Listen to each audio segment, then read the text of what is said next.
ॐ अज्ञानतिमिरान्धस्य ज्ञानाञ्जनशलाकया चक्षुरुन्मिलितं येन तस्मै श्रीगुरुवे नमः।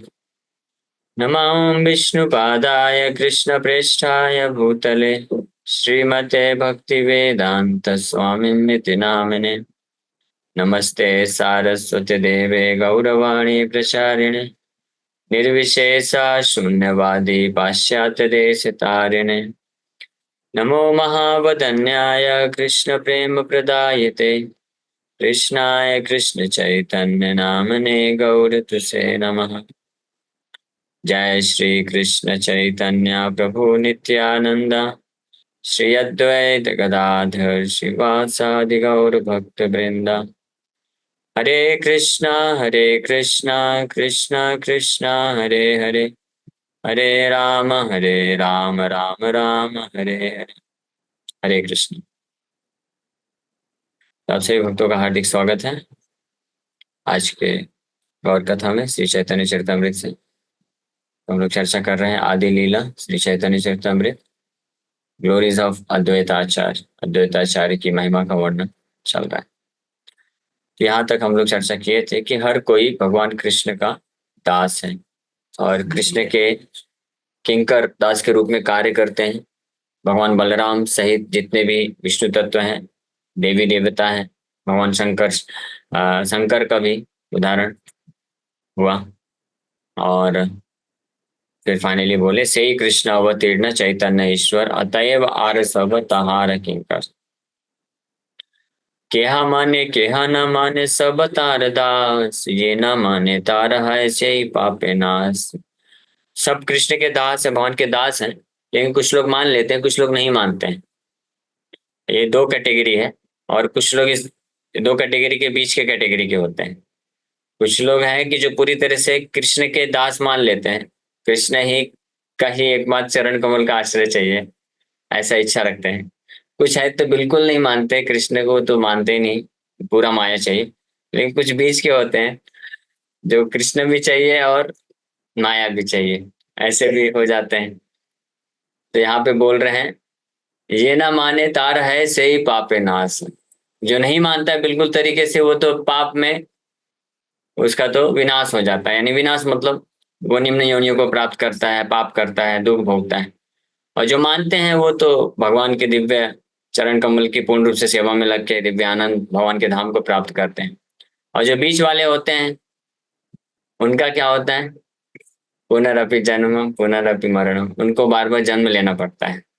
हाँ, केटी केटी बोल सकते हैं। केटी जानते हैं ना? केटी नहीं जानते? बैक लगना। कॉलेज में पढ़ाई करते हैं तो जो अच्छे से पढ़ाई कर लिए तो वो निकल जाते हैं, और जो बिल्कुल नहीं पढ़ाई करते वो भी निकल जाते हैं। मतलब जिनको सारे सब्जेक्ट में, तो वो भी फिर कॉलेज छोड़ देते हैं।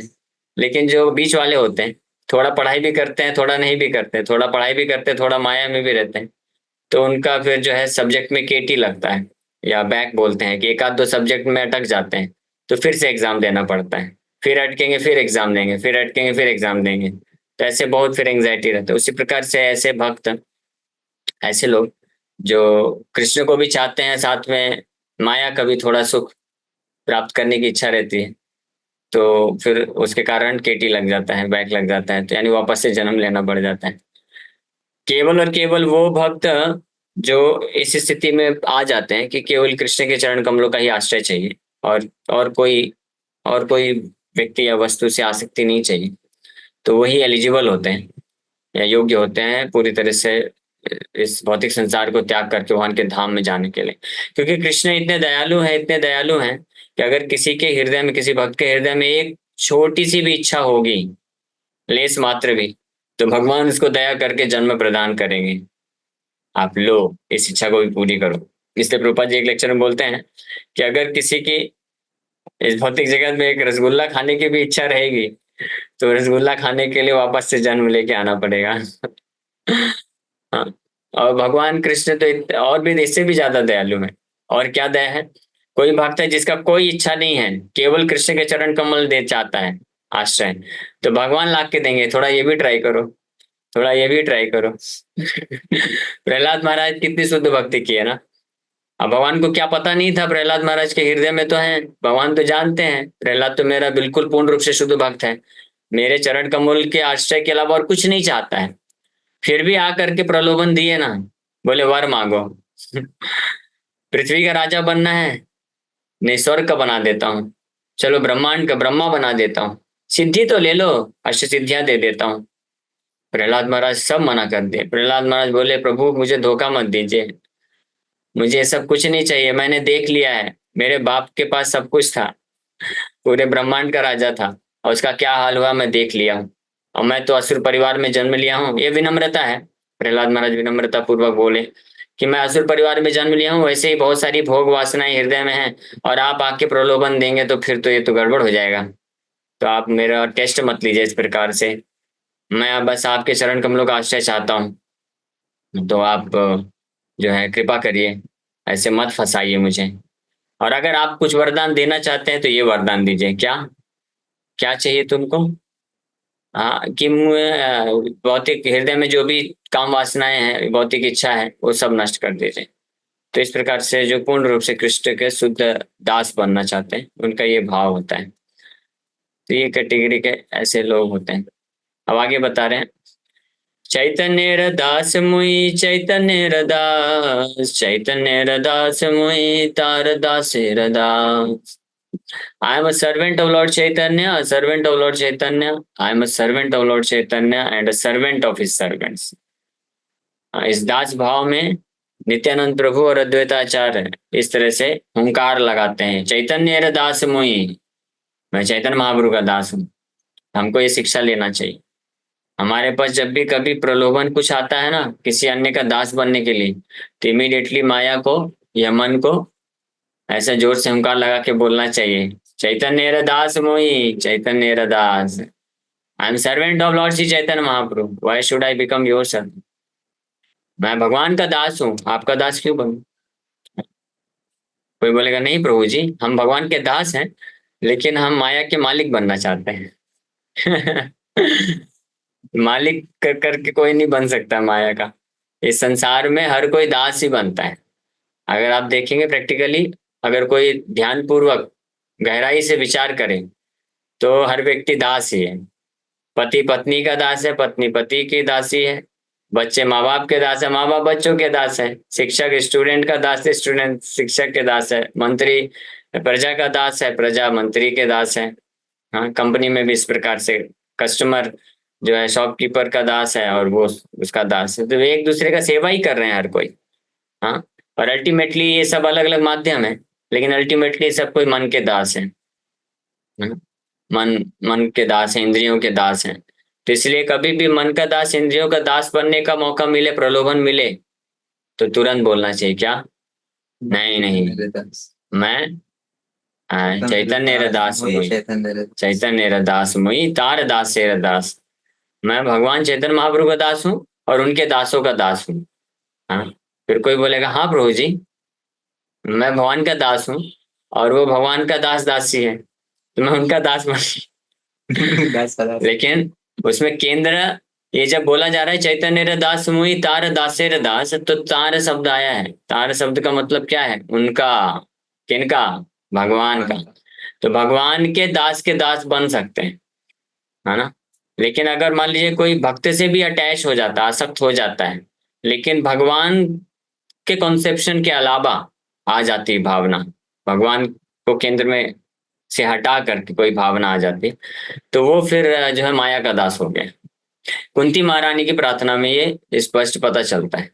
कुंती महारानी देखिए, पांडव भगवान कृष्ण के शुद्ध भक्त हैं, और वसुदेव वसुदेव जो है वो भी कृष्ण के शुद्ध भक्त हैं। लेकिन कुंती महारानी कृष्ण को प्रार्थना क्या करते हैं कि आप पांडुषु वृष्णिषु इमम छिंदन्ति, क्या है श्लोक याद है आपको? कुंती महारानी की प्रार्थना में आता है कि पांडसु वृष्णिषु, पांडवों से और वृष्णि से, वृष्णि में तो वसुदेव जी है ना उनके भाई, तो उनसे भी मेरा संबंध कट जाए और पांडवों से भी मेरा संबंध कट जाए, ऐसा कुंती महारानी प्रार्थना करते हैं। क्योंकि कुंती महारानी कोई साधारण स्त्री नहीं है, कुंती महारानी शुद्ध भक्त है, बहुत बुद्धिमान है।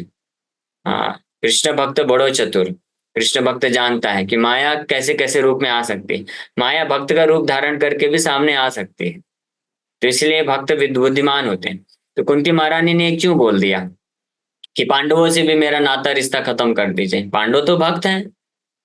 भगवान मान लो पूछ ले, पांडव तो भक्त है ना, तो उनसे नाता, अर्जुन तो मेरा भक्त है, युधिष्ठिर मेरा शुद्ध भक्त है, तो उनसे नाता रिश्ता आप क्यों तोड़ना चाहते हैं? वो तो मेरे भक्त का तो दास तो बन सकते हैं। तो कुंती महारानी इसीलिए स्पेसिफिकली बोली पांडव। पांडव मतलब मेरे पति पांडु और उनके पुत्र पांडव हैं। यानी वो रिलेशनशिप है, भौतिक संबंध को त्याग करने के लिए बोल रही हैं कि भौतिक रूप से ये मेरे पुत्र हैं, तो ये आसक्ति, पुत्र भाव की आसक्ति को नष्ट कर दीजिए, छोड़ दीजिए, पुत्र भाव की आसक्ति को नष्ट कर दीजिए। और उधर वृष्णिशु, मैं भी वृष्णिवश वंश में आई हूं, तो उधर वृष्णिशु वो भौतिक संबंध है, उसको नष्ट कर दीजिए। हाँ, तो कृष्ण बोलेंगे मैं भी तो वृष्णि वंश का हूं।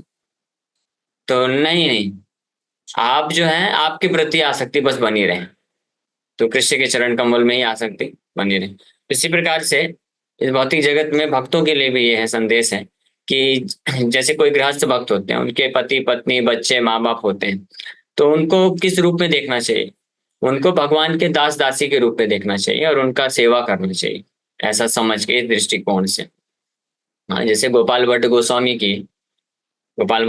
अपने माँ बाप का सेवा की, चैतन्य महाप्रभु बोले, बताए कि ये मेरे शुद्ध भक्त हैं, तो आप इनका सेवा करो, विवाह मत करना, इनके जाने के बाद फिर आप वृंदावन आ जाना। पुंडलिक ने किया, भगवान विट्ठल को रोक दिए, तो पुंडलिक इस भाव में सेवा कर रहे थे कि ये भगवान के महान शुद्ध भक्त हैं।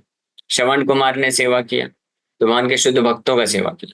शीला भक्ति सरस्वती ठाकुर अपने पिताजी भक्ति विनोद ठाकुर को पिता के रूप में नहीं देखते थे, वो एक महान आचार्य गौर पार्षद के रूप में देखते थे और अपने आध्यात्मिक गुरु के रूप में देखते थे। ये भक्ति सरस्वती ठाकुर का विजन था, परमहंस रूप में जानते थे, ऐसा नहीं कि बस मेरे पिताजी।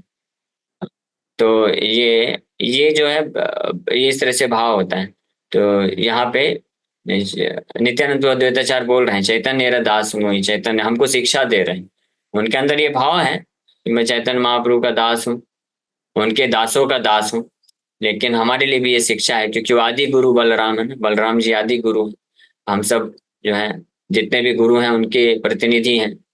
तो हमारे लिए, सभी शिष्यों के लिए ये शिक्षा है कि हमको हमेशा हर क्षण ये स्मरण रहना चाहिए, याद रखना चाहिए कि हम किसके दास हैं और अभी हम किसके दास दासी बन रहे हैं।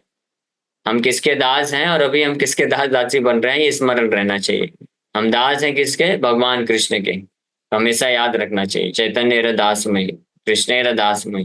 हाँ, जैसे सुबह प्रश्न पूछ रहे थे प्रभु जी कि कुछ भक्त लोग ऐसा बहाना कर देते हैं, बोलते हैं कि प्रभु जी हमारे परिवार में तो सब लोग भक्त हैं, हाँ वो लोग भी तो धार्मिक है, कृष्ण को मानते हैं, तो उनकी सेवा करना तो भी तो कृष्ण की सेवा के बराबर हुआ ना।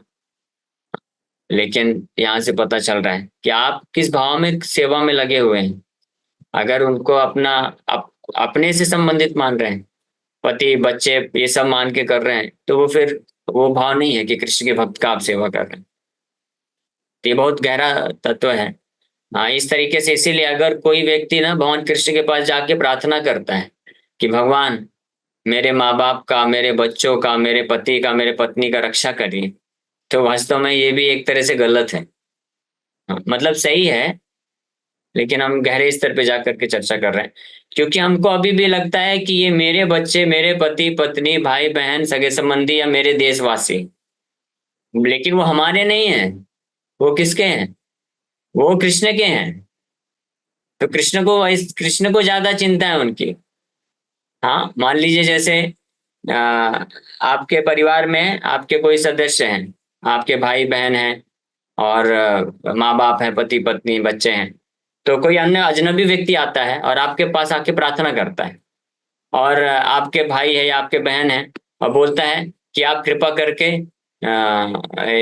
आपके ये मेरे भाई बहन का रक्षा करिए।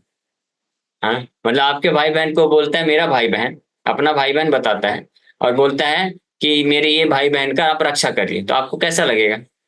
बोले कि मेरे को आकर के मेरे ही भाई बहन का रक्षा करने के लिए प्रार्थना कर रहा है, मेरे को क्या समझता है मैं रक्षा नहीं कर रहा हूँ? तो उस व्यक्ति को बुरा लगेगा ना, वो बोलेगा ना तुम्हारा क्या संबंध है भाई इनसे, ये तो मेरे भाई बहन है, मेरे सगे संबंधी हैं।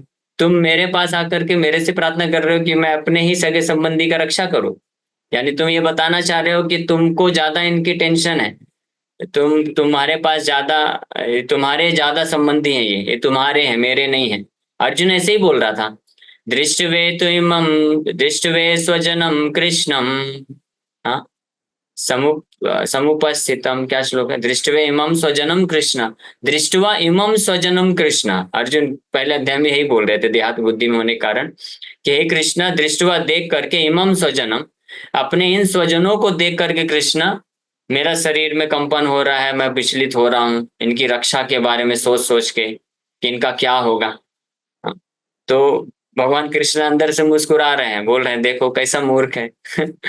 बोल रहा है मेरे स्वजन है, ये तुम्हारे स्वजन नहीं है अर्जुन, ये सब मेरे स्वजन है, और तुम भी मेरे स्वजन हो, और तुम्हारा अगर कोई स्वजन है तो मैं हूं बस, ये बात को जान लो। स्वजन, तुम्हारा असली स्वजन मैं हूं, और इन सब के असली स्वजन भी मैं हूं। और मेरे असली स्वजन, मेरे स्वजन तुम सब लोग हो, लेकिन आपस में तुम लोग कोई एक दूसरे के स्वजन नहीं हो। हाँ, तो इसलिए भगवान जो है अर्जुन को गीता का उपदेश दिए और इस देहात बुद्धि से दूर किए।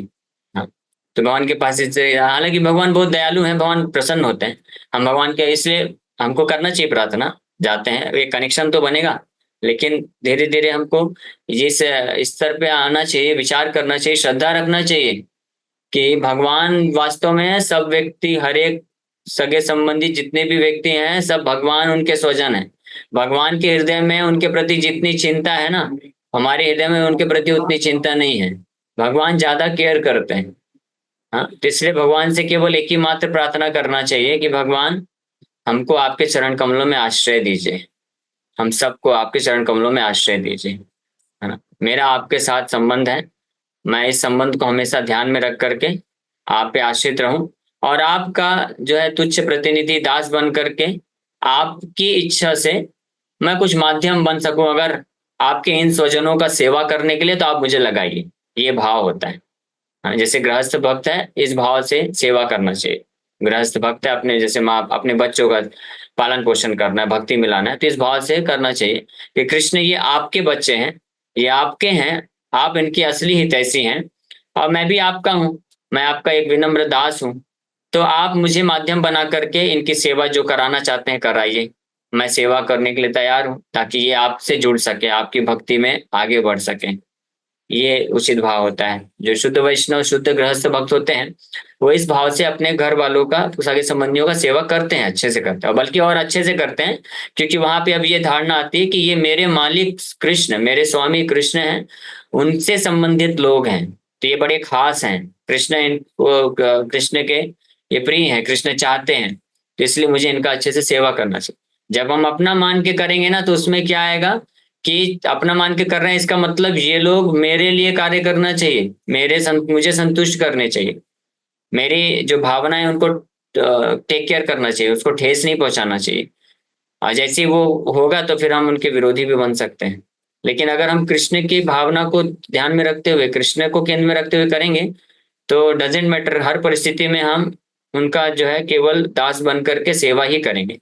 वो हमारे जो है भावनाओं को माने या ना माने, ठेस पहुंचाए ना पहुंचाए, हम एक बस विनम्र सेवक बनकर के कार्य करेंगे, इस भाव से भगवान प्रसन्न होते हैं, और फिर भगवान की कृपा को हम प्राप्त कर सकते हैं। तो ये एक बहुत महत्वपूर्ण यहाँ पे भगवान बलराम की द्वारा शिक्षा मिल रही है कि हमेशा ध्यान रखना चाहिए, चैतन्य रे दास मोहि, आई am servant of Lord Chaitanya, servant of Lord Chaitanya, servant of Lord Chaitanya and servant of his servants. एता बोली नाचे गाय हुंकार गंभीर, क्षण के वसीला आचार्य हैं सुस्थिर। तो इस तरह से बोल करके अद्वैताचार्य नृत्य करते हैं, जोर जोर से चिल्लाते हैं, बोल करके, क्या बोल करके, चैतन्य दास मोहि। और then at the next moment ही क्वाइटली सिट्स डाउन, और तुरंत जो है सुस्थिर होकर बैठ जाते हैं। हाँ, श्रीवास ठाकुर का भी एक उदाहरण आता है इसका, परफेक्ट उदाहरण। श्रीवास ठाकुर के इकलौते पुत्र का मृत्यु हो गया, लेकिन चैतन्य महाप्रभु का संकीर्तन चल रहा है, विघ्न न जाए इसलिए शोक नहीं किए, पूरी तरह से इस भावना में स्थित थे कि भगवान चैतन्य महाप्रभु का मैं दास हूँ, मेरा पुत्र भी उनका दास है, तो महाप्रभु की इच्छा से जो भी हुआ है तो वो उसमें विघ्न नहीं आना चाहिए उनके संकीर्तन में। भक्त अभिमान मूल श्री बलरामे, से भावे अनुगत तार अंश गणे। तो भक्त अभिमान मूल भाव है किसके? श्री बलराम जी के अंदर। The source of the sentiment of servitude is indeed Lord Balaram. The planetary expansions who follow him are all influenced by that ecstasy. तो हमने ऑलरेडी चर्चा किया कि तार अंश गणे, भगवान बलराम के जितने भी अंश हैं यानी विष्णु तत्व हैं, उनके 100 अंश विस्तार हैं, नारायण, विष्णु, संकर्षण, और फिर उसके बाद भगवान शिव और फिर अन्य देवी देवता या फिर सारे जीव तत्व, विभिन्न अंश में जो जीव तत्व देवी देवता आते हैं, तो सबके अंदर भी भगवान बलराम का ही ये जो भाव फॉलो करता है, भक्त अभिमान, भक्त भाव कि हम दास हैं कृष्ण के। तार अवतार एक श्री संकर्षण, भक्त बलि अभिमान करे सर्वक्षण। तो भगवान श्री संकर्षण उनके, भगवान बलराम के एक अवतार हैं, और इसलिए अपने आप को भक्त बोल करके, भक्त समझ करके, कृष्ण का भक्त दास समझ करके, इसी अभिमान में, इसी अभिमान मतलब इसी विचारधारा में हर क्षण रहते हैं, ऑलवेज। इसलिए अपने हजारों फन से निरंतर कृष्ण का गुणगान करते हैं, कृष्ण के लिए सही आसन बन जाते हैं, कृष्ण की सेवा के लिए प्रलय के वक्त जो है प्रलय करते हैं सृष्टि का। उन्हीं संकर्षण भगवान के ही जो प्रलय अग्नि है होती है, उसी उसी से जो है भगवान रुद्र प्रकट होते हैं, 11 रुद्र, और पूरे सृष्टि का विनाश करते हैं। भगवान संकर्षण के भक्त हैं भगवान रुद्र। तो इसलिए भगवान बलराम से संकर्षण आए, फिर रुद्र आए, तो ये सब के अंदर क्या भाव है? कृष्ण के दास के रूप में भाव रहता है। तार अवतार आन श्रीयुत लक्ष्मण, श्री राम मेरा दास्य तिहु कैला नुकसान। Another of his incarnations, Lakshman, who is very beautiful and opulent, always serves Lord Rama. तो उनके ही एक अवतार, किनके? भगवान बलराम के ही एक अवतार लक्ष्मण है, जो बहुत ही सुंदर है। श्रीयुत लक्ष्मण, बहुत ही सुंदर और बहुत ऐश्वर्यशील है। तो वो हमेशा श्री रामेर दास्यते हूँ, भगवान रामचंद्र का दास बन करके अनुक्षण, हर क्षण उनका सेवा में लगे रहते हैं। इस प्रकार से ये दास भाव की महिमा का वर्णन किया जा रहा है, और उसमें भी शुद्ध दास भाव की महिमा का वर्णन ये इस अध्याय में चल रहा है। ओके, तो यहीं पर हम लोग विराम करते हैं। Thank you very much. किसी वक्त का कोई प्रश्न है तो पूछ सकते हैं। हरे कृष्ण हरे कृष्ण। यस जितेश को।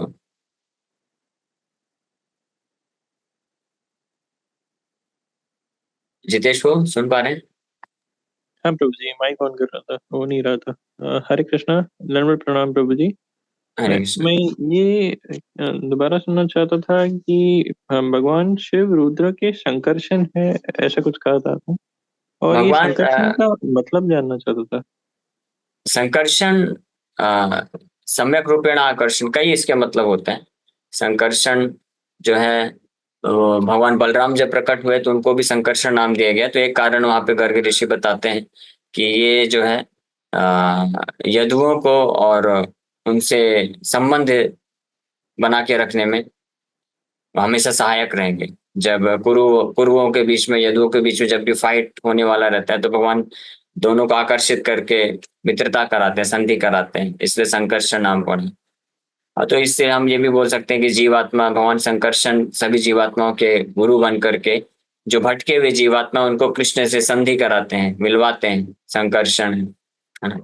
और संकर्षण का एक और रोल है, भौतिक जो ब्रह्मांड है, जितने भी ग्रह हैं, ये जो गुरुत्वाकर्षण बल है, गुरुत्वाकर्षण बल कहाँ से आता है? ये भगवान संकर्षण से आता है। गुरुत्व आकर्षण, गुरुत्व मतलब गुरु जी आदि बलराम हो गए, उनका जो आकर्षण तो गुरुत्वाकर्षण बल क्या है? संकर्षण जी उसके स्रोत हैं। तो संकर्षण अनंत शेष के रूप में रहते हैं पाताल लोक में, और वहां पे गर्भोदक्षाय विष्णु उसमें शयन करते हैं, तो इस तरह से सेवा करते हैं। तो संकर्षण इसलिए उनका नाम पड़ा। अनंत शेष है संकर्षण, भगवान बलराम ही है और वही लक्ष्मण है। तो जब लक्ष्मण आते हैं तो वैकुंठ से लक्ष्मण आते हैं, वसुदेव संकर्षण प्रद्युम्न अनिरुद्ध, तो वो संकर्षण लक्ष्मण बन के आते हैं। और यहाँ पे जो पाताल लोक में अनंत शेष है, उनका भी एक अंश जो है लक्ष्मण में आकर के मिलते हैं। इसलिए जब लक्ष्मण जब वापस जाते हैं तो वापस से अनंत शेष इंद्रदेव आके बोलते हैं कि आप वापस से अनंत शेष के रूप में आप जाइए। तो ये संकर्षण भगवान बलराम के ही विस्तार हैं, अवतार हैं, जो अनंत तरीके से भगवान कृष्ण का सेवा करते हैं और हर क्षण अपने आप को कृष्ण का दास समझते हैं। ओके, और कोई प्रश्न किसी वक्त का? धन्यवाद प्रभु जी। हरे कृष्ण। हरे कृष्ण। तो रुद्र किन्हें कहा जाता है वो एक बार बताइए ना प्लीज। रुद्र 11 रुद्र होते हैं, वो पिछले कुछ लोग पहले उनका नाम आया था। रुद्र जो होते हैं 11 रूप में विस्तार करते हैं भगवान शिव, सृष्टि प्रलय के टाइम पे, तो नाम भी आया था कहीं पे। 11 रुद्र इस प्रकार से ये लिखा हुआ है। There are 11 expansion of Rudra, they are as follow: Ajay Kapat, Abhi, अहिब्रंधना, विरूपकाक्ष, Raivata, हरा, बहुरूप, देवश्रेष्ठ, त्र्यंबक, सावित्र, जयंत, पिनाकी, अपराजित। तो ये सब लोग जो है ये कार्य करते हैं सृष्टि प्रलय के टाइम पे। और प्रभु जी हमें इनके बारे में पढ़ना होगा तो कहाँ पढ़ सकते हैं? शिव पुराण? शिव पुराण पढ़ सकते हैं लेकिन जरूरत नहीं है, क्योंकि जो वैष्णव है उनके लिए भागवत पुराण सर्वश्रेष्ठ। शिव पुराण में जो उन लोगों के लिए है जो शिव जी का पूजा करना चाहते हैं तमोगुणी रूप से, नारायण का पूजा जो नहीं कर सकते, तो उनके लिए वेद व्यास जी ने स्पेशली डिजाइन कस्टमाइज्ड पुराण लिखा है।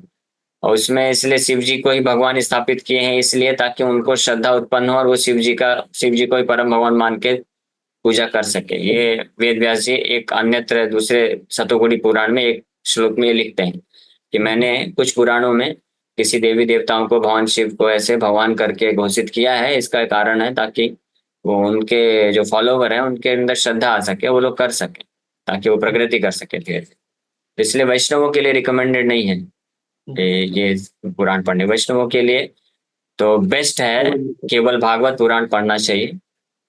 लेकिन जो 6 सतोगुणी पुराण है वो भी पढ़ सकते हैं। हमको उसका भी जरूरत नहीं है, क्योंकि हमारे आचार्यों ने जो 6 सतोगुणी पुराण भी हैं, तो उसमें से भी जो निष्कर्ष है शुद्ध भक्ति वाला वो निकाल के भागवत पुराण की टीकाओं में प्रस्तुत कर दिए हैं। प्रभुपाद जी कई जगह जो है कोट करते हैं स्कंद पुराण, विष्णु पुराण, अलग अलग पद्म पुराण। तो उस सब का ज्ञान आपको मिल जाएगा, क्योंकि अलग से हम पढ़ेंगे तो अननेसेसरी कंफ्यूज हो जाएंगे। और प्रभु जी ये भी जानना चाह रहा था कि कौन से लोग या ऐसा क्या अलग है जो मतलब जो लोगों को शिव पुराण की पढ़ने पर जाना जाता है, और जो लोग मतलब कृष्ण भक्ति या भागवत पुराण नहीं पढ़ पाते? वो ऐसे लोग होते हैं जो तमोगुणी लोग होते हैं, जिनका इस भौतिक संसार में रह करके कुछ जो है भौतिक लाभ, भोग वासना प्राप्त करने की इच्छा होती है। तो ऐसे तमोगुणी जो ग्रंथ बनाए, पुराण बनाए हैं वेद व्यास जी, तो उसमें उन्होंने इस प्रकार के दिए हैं कि इस प्रकार की तपस्या यज्ञ करने से आपको ये भौतिक लाभ मिलेगा। उस लाभ को प्राप्त करने के लिए कामात्मना स्वर्ग परा, ये गीता में भगवान बोलते हैं कि जो इस प्रकार के भौतिक लाभ इंद्र तृप्ति के लिए बहुत ज्यादा प्रेरित होते हैं, प्रसक्ता नाम, तो वो लोग फिर उन ऐसे शास्त्रों का और ऐसे देवी देवताओं की पूजा का फिर आश्रय लेते हैं। वो फिर नारायण की क्या भक्ति, शुद्ध भक्ति समझ नहीं सकते, उनको दिमाग में जाएगा ही नहीं, क्योंकि उनका अभी पूरी तरह से आंख में वो पूरे अंधे हैं कि हमको ये इंद्र तृप्ति चाहिए ही चाहिए। जैसे चित्रकेतु महाराज, उनको पुत्र चाहिए ही चाहिए था। नारद मुनि आके भागवत प्रवचन करने का प्रयास किए, वो सुन ही नहीं रहे हैं, ध्यान ही नहीं दे रहे हैं। तो फिर नारद मुनि को थोड़ा करना पड़ा कि चलो मैं आपको ये यज्ञ बताता हूँ, ये करता हूँ, आपको पुत्र की प्राप्ति होगी। तो पुत्र दिलाए। उसके बाद जब पुत्र का मृत्यु हो गया तब आकर आंख खुली उनकी, तो फिर भागवत कथा उनको सुना। तो कुछ लोग ऐसे होते हैं जो डायरेक्ट भागवत भगवान की शुद्ध भक्ति नहीं प्राप्त करने के योग्य नहीं है, तो उनके ऊपर कृपा करने के लिए इस प्रकार से अलग अलग कर्मकांडीय रीति रिवाज बनाए गए हैं, ताकि वो लोग धीरे धीरे प्रगति तो कर सकें। वो कौन से लेकिन राजा थे प्रभु जी? चित्रकेतु महाराज थे। अब आप ओके। धन्य है प्रभु जी, आपके कारण मैं अरे आज जाकर समझा कि मतलब किस प्रकार भागवत पुराण बहुत ज्यादा श्रेष्ठ है। और हाँ, नहीं एक मेरे सिंपल सा कारण नहीं, कारण है। प्रभुपाद जी के कारण। प्रभुपाद जी इतना सुंदर भागवत का व्याख्या दिए हैं, हम तो जस्ट रिपीट करते हैं। तब भी प्रभु जी मुझे आपसे सुनने को मिला, प्रभुपाद तो महान है बिल्कुल। हरे कृष्ण। हरे कृष्ण। समय हो गया, विराम करें। ऐसे व्यक्ति के साथ कैसे डील करना चाहिए जो कृष्ण या उनके भक्तों का निंदा करते हैं? तो क्या हम कुछ कर सकते हैं उस परिस्थिति में? तो यस, हम एक कार्य कर सकते हैं कि हमको सबसे पहले तो नहीं सुनना चाहिए, अवॉइड करना चाहिए, बेस्ट है। अगर हम वो जो निंदा कर रहे हैं, अगर हमारे पास शक्ति है, तर्क है, हाँ, और काटने का, तो हमको काटना चाहिए, उनको कन्विंस करना चाहिए कि ये गलत है। ठीक है, और अगर वो कन्विंस होने के लिए तैयार हैं तो, स्पेशली अगर वो सीनियर है, बड़े हैं, तो वो सुनने वाले नहीं है, तो ऐसी परिस्थिति में बेस्ट है कि टॉपिक चेंज कर देना चाहिए या वो स्थान छोड़ के चले जाना चाहिए, क्योंकि सुनना नहीं चाहिए, सुनने से हमको भी अपराध लगेगा। लेकिन हम कुछ कर नहीं सकते हैं, तो बड़े हैं तो हमको तर्क वितर्क भी नहीं करना चाहिए अननेसेसरी, तो इसलिए बेस्ट है उसको अवॉइड करना चाहिए। और how to forget and forgive people in most of the situation, तो प्रार्थना करना चाहिए भगवान से ऐसे लोगों के लिए, वही बेस्ट चीज है। ठीक है। हरे कृष्णा प्रभु जी, मेरा एक छोटा सा सवाल है। हाँ, पूछे। हरे प्रभु जी, मैं ना 64 माला रोजाना करती थी। मैं अपना दरवाजा, मेरे प्रभु जी ऑफिस चले जाते थे, बच्चे स्कूल चले जाते थे, मैं अकेली रहती थी, मैं पूरा दिन 64 माला करती थी। अभी क्या हाँ, हुआ, मतलब मैं किसी के घर नहीं जाती, लेकिन मेरे दरवाजे पे ना कोई नमक डाल जाता है, लाइन से कोई तेल डाल जाता है प्रभु जी। तो ना उसकी वजह से ना मेरा मन भटक रहा है प्रभु जी, कि मतलब कौन है जो ऐसा कर रहा है। हाँ, मेरे तो प्रभु जी का आप इस काम भी थोड़ा, तो आप प्रभु जी को इसका समझ में मतलब, नहीं। हाँ, तो इसका मतलब आप अच्छे से जब कर रही हैं तभी ये सब रिजल्ट मिल रहा है। शिवराज ठाकुर के साथ भी ऐसे होता, आपके आपके घर के पास तो तेल साबुन नमक डाल रहे हैं ना। शिवराज ठाकुर तो, आप 64 माला करती हैं यानी 8 घंटे, शिवराज ठाकुर 24 घंटा हरिनाम करते थे। तो श्रीवास ठाकुर के घर के सामने तो वो लोग मांसाहार रख देते थे, शराब की बोतल, मांसाहार, ये सब रखते थे, जो उनके विरोधी लोग थे। तो श्रीवास ठाकुर क्या कैसे डील किए थे, वो एंग्जाइटी में नहीं आए बिल्कुल भी। शिवाज ठाकुर दरवाजा खोलते थे, देखते थे अरे मांसाहार और ये सब शराब वगैरह रखा हुआ है, तो वो जोर से अपने आस पड़ोस वालों को बुलाते थे, देखो देखो देखो देखो मैं कितना पतित हूँ, मैं तो शिव दुर्गा का उपासक हूँ, मैं आया बस ढोंग कर रहा हूँ कृष्ण का भक्त, मैं कोई कृष्ण का भक्त नहीं हूँ, देखो मेरे को कोई महान मत समझो, देखो क्या है। लेकिन लोग जानते थे नहीं नहीं शिवा ठाकुर महान है, तो सब साफ कर दे। इसलिए कभी टेंशन नहीं लेने का, जिनको जो करना है करने दीजिए, आप चुपचाप भजन में फोकस करिए। ये सब डिस्ट्रैक्शन है प्रभु जी का अलग अलग काम भी प्रकार थोड़ा, से। हाँ, तो ठीक है, साफ कर दीजिए 10-15 मिनट लगा करके, क्यों टेंशन, कब तक वो डालेगा। एक बार ऐसे एक महान संत महाराष्ट्र में ही हुए, शायद संत एकनाथ हुए करके, एकनाथ या नामदेव महाराज हुए। तो वो स्नान करके आ रहे थे नदी से, पवित्र नदी से, तो एक मुस्लिम बार बार उनके ऊपर थूक दे रहा था, ऐसे 108 बार थूक दिया। जितने बार थूकता था उतने बार जाते नदी में स्नान करते थे, एक शब्द भी नहीं बोलते थे, गुस्सा भी नहीं करते थे। 108वीं बार जब स्नान करके आए तो मुस्लिम जो है दंडवत प्रणाम कर दिया, बोला अरे आप किस मिट्टी से बने हुए हैं, मैं आपके ऊपर इतना अत्याचार करने की कोशिश कर रहा हूँ, आपको क्रोध ही नहीं आ रहा है। तो बोले क्रोध क्यों करना, आप तो, आपकी तो कृपा हुई मेरे ऊपर, मैं तो डेली बस 3 बार स्नान करता था, 3 बार बस गंगा स्नान करने का मेरे को लाभ मिलता था, आपकी कृपा से एक दिन में 108 बार स्नान करने को मिला, 108 गुना पवित्र हो गया मैं तो आप तो दयालु हैं। इसलिए हम विनम्र रहेंगे और नेग्लेक्ट कर देंगे ना, मन को ट्रैफिक जाम नहीं रखना चाहिए मन में। ट्रैफिक जाम रहेगा तो गाड़ी अटक टक के चलेगी।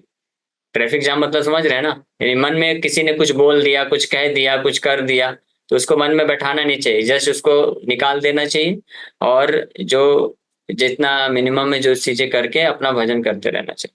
ठीक है, बेस्ट तरीका है, क्योंकि आप फाइट करने जाएंगी, तर्क वितर्क करेंगे, फिर वो लोग कुछ बोलेंगे, फिर वो कृष्ण का निंदा करेंगे, आपका निंदा करेंगे, भक्ति का निंदा करेंगे, तो इससे और मन डिस्टर्ब होगा, तो और फंस जाएंगे ना।